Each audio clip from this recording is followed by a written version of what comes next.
The white elephant is apparently more common in Europe. I had posted on the internet on the website that the white elephant was kind of rare, and I basically got a lot of flamage, as often happens on the internet if you make a mistake. So what that basically is the Quartervox organ that has built into it a Moog satellite synthesizer. And that's really its only claim to fame, besides the fact that it was sold with the Moog logo on it. It was sold under the Moog brand name, so if it's a Moog, it's in my museum, if I can afford it. That is a Cheerleaders Corporation Cindy 2. Now, what the heck is that? The answer is that when I was younger, I wanted to go into the synthesizer business also.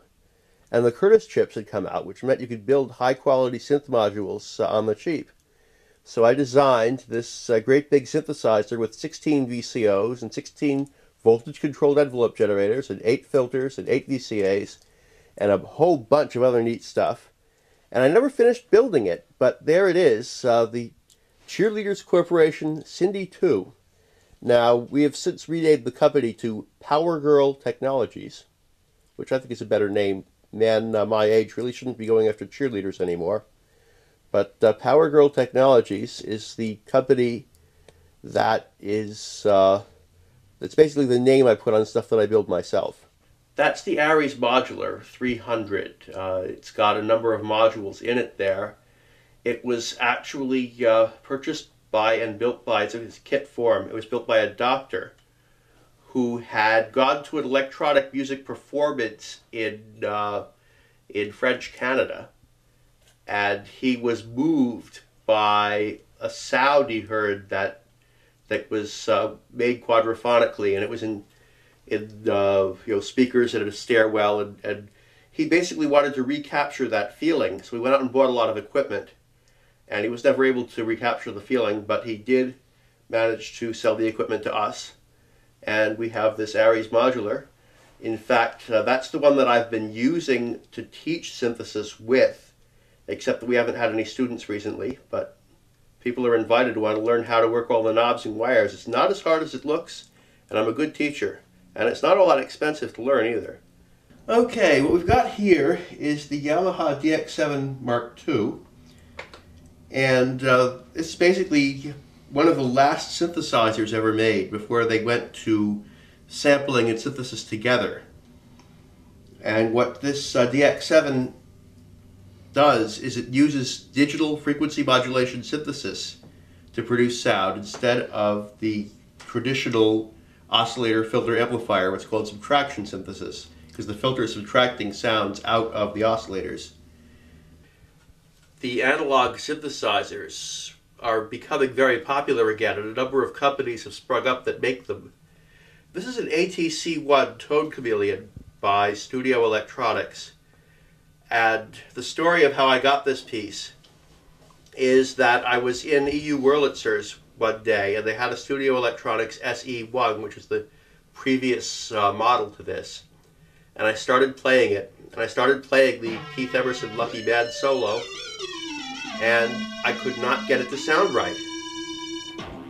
I tried tweaking the envelopes, the filter, everything, and then I finally figured out what it was.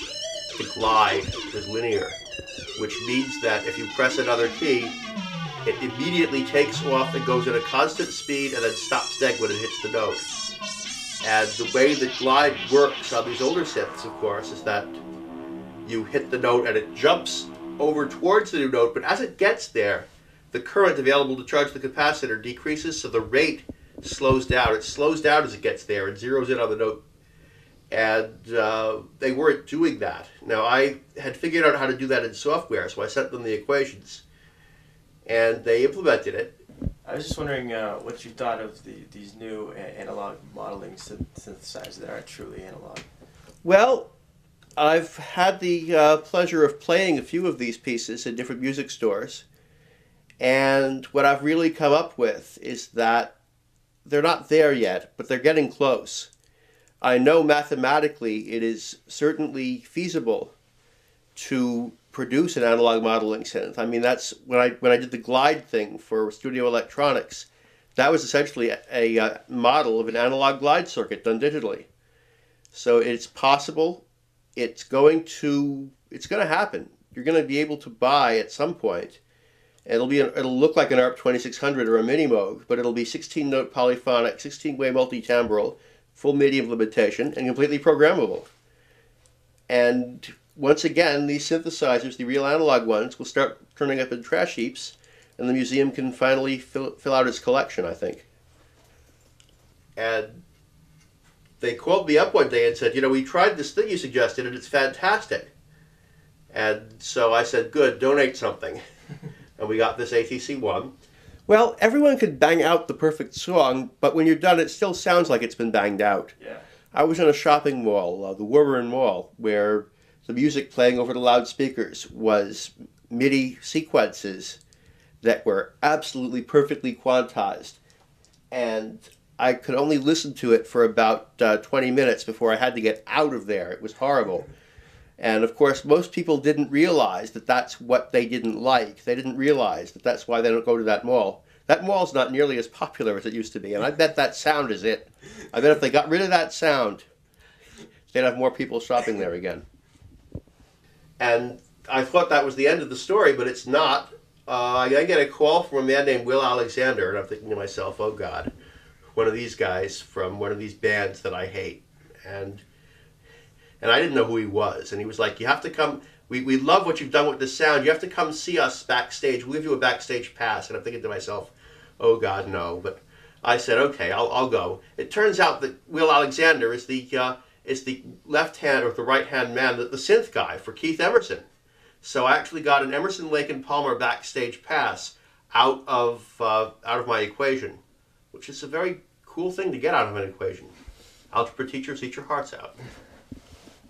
I like the progressive rock, so I'm into ELP and Yes and the Moody Blues and Genesis. But the thing that I was raised on more than anything else is classical music. Oh yes.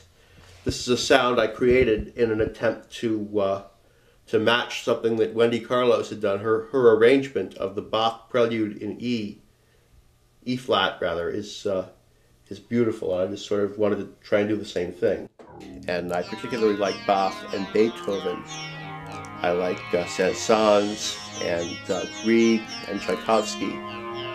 And really just, I listen to the classical station now in Boston, and it's just incredible, some of the things that they were doing back then that have all but been lost to the modern people. When you hear something that Beethoven did, like, wait a minute, didn't this other band just do that? They rediscovered it, but Beethoven did it first 200 years ago. And the stuff that I write is sort of half classical, half progressive. Unfortunately, it's all crap. Otherwise, I'd play some for you.